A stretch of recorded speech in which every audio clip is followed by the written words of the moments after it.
Hey guys, I'm here with Dan Butchko, co-founder of Play NYC, founder and CEO of Playcrafting. Dan, how you doing? Nice to meet you. I'm pretty good. Yeah, well, we're really happy to be here.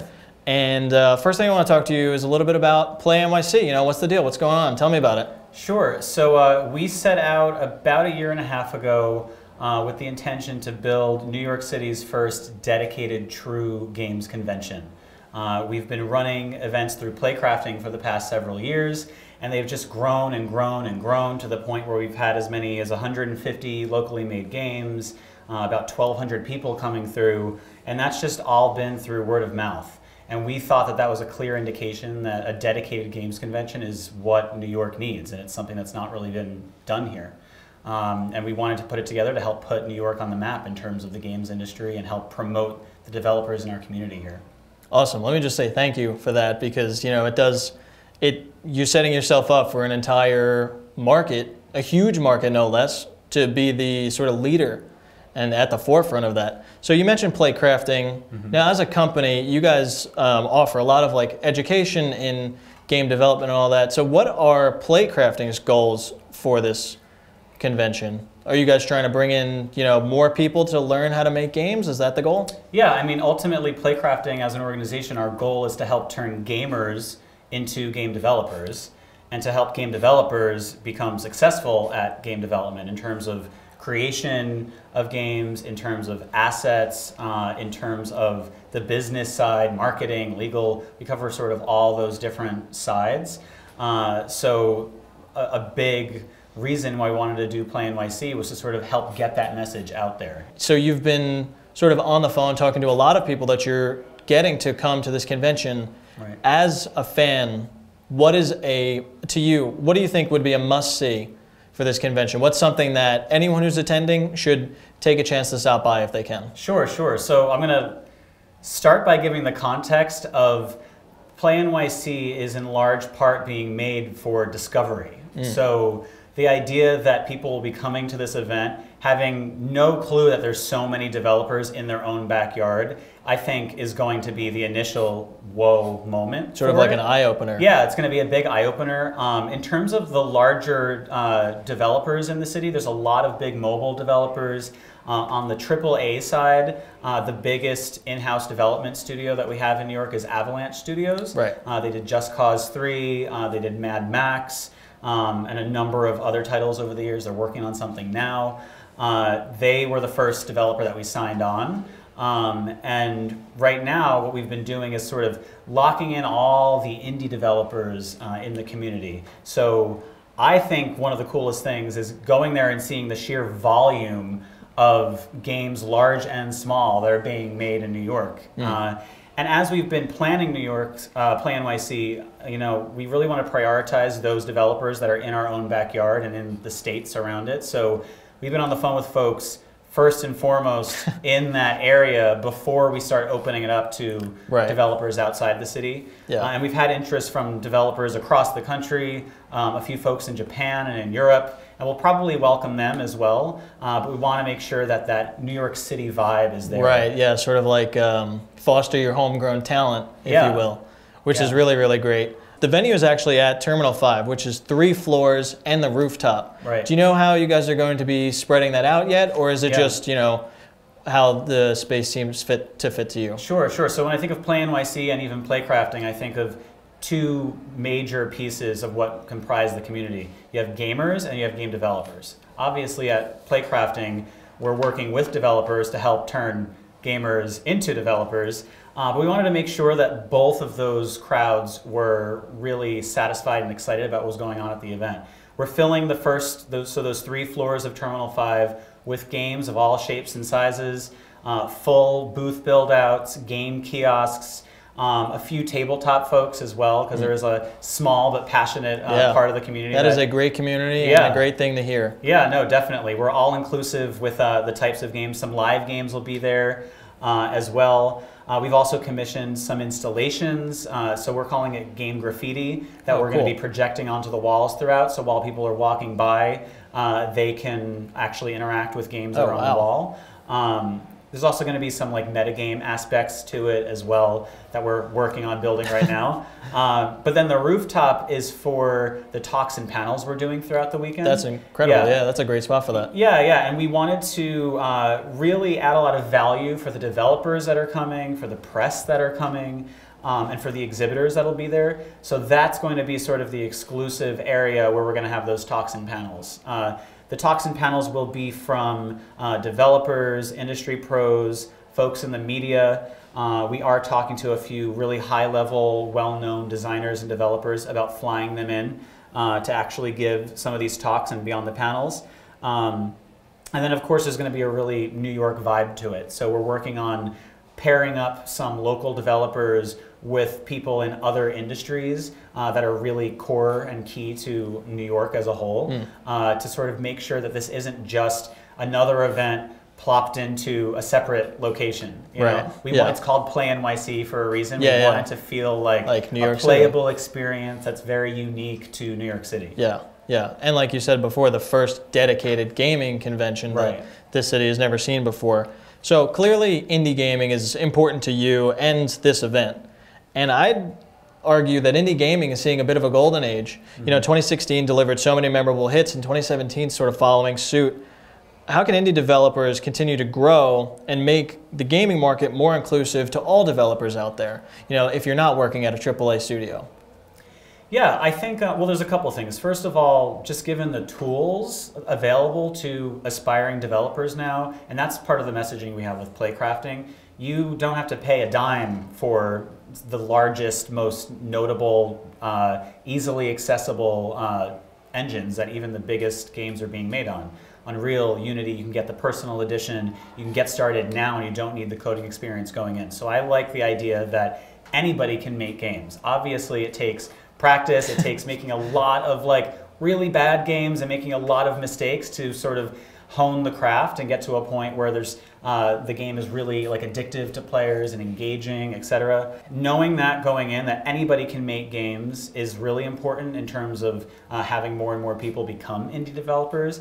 And then what we like to do at Playcrafting is make sure that the message of treating your game studio as a business comes through. People make games for all different kinds of reasons.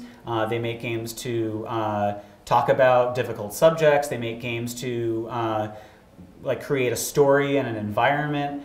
They make games to make money. They make games out of passion. They make games for business. Like, we want people to understand that you can make games for any reason that you want, but if you want to turn it into a fully fledged business, we like sort of pairing people up and giving the tools and the education for them to do so. So understanding what the different platforms are that you can release onto. We have classes on things like Steam marketing, because storefronts like that are so saturated with so many games coming out. It is hard for developers to stand out. So the expectation shouldn't be that you're going to just put your game out there and then it's going to blow up, you know? Yeah, absolutely. The reason that we hear about those like breakaway success stories is because they are newsworthy, because they don't happen all the time. You know? So you might have to release like 2, 3, 4, 5, 10 games. The 10th one is the one that starts like making you money and getting some press for you. The point is to just keep at it, and be smart about it, so you're not wasting your own time or your resources in a way that's going to stop you from making games. Indie gaming to me is, well, most gaming is an art, almost all gaming is art form, right? It is an artistic medium that can be compared to filmmaking, can be compared to television. Indie games, how do you think that they are advancing the medium of gaming, you know, as like to the consumer public? Yeah, I think narrative design is one particular area that sort of has helped blur that line. Two things jump to mind. I think of narrative in games, so games that are like walking simulators. I just played What Remains of Edith Finch a few weeks back. Game. So good, like crying like a baby at the end of it. Exactly. Yeah, and that's just a total 100% an experience where you just sort of let it happen to you. Right. I know that Sam Barlow, who actually we've done stuff in New York with, he is the maker of Her Story.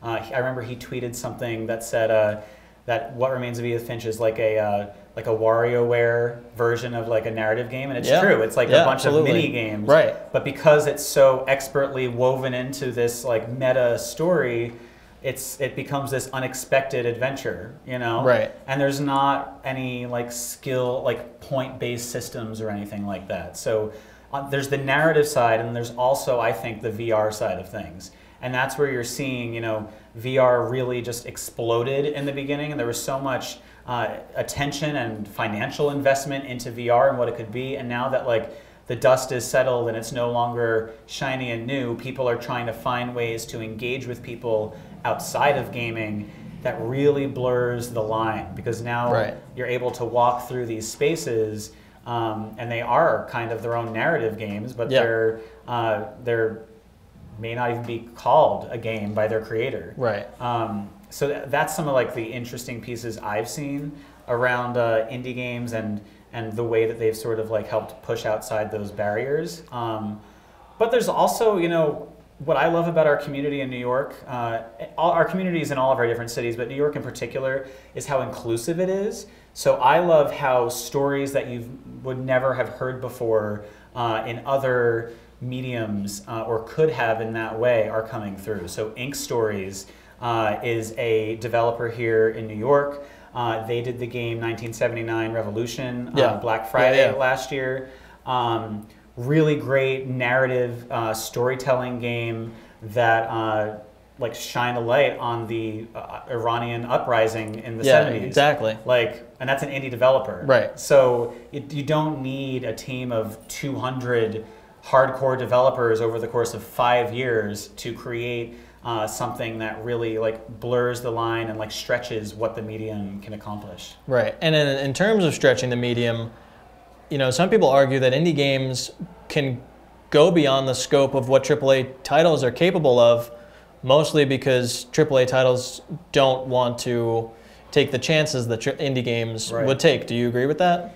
Yeah, I kind of look at it as like the startup mentality, you know, and I apply that even with Playcrafting. Unlike, you know, a college or a university that's this big bureaucratic institution, if we see something like VR quickly coming up, we can put together a course and match it up with a really great developer who can convey the information in a really effective way and do it very quickly, as opposed to this like a larger machine that has all those like bureaucratic pieces in place. Right. On the same token, you know, indie games being small, indie studios typically being smaller and not as tethered to such a large money-making machine, or to like franchises that they've already done, that there's like an expectation of what they're going to do next, allows them to be a little bit more experimental. But I like seeing when developers that are smaller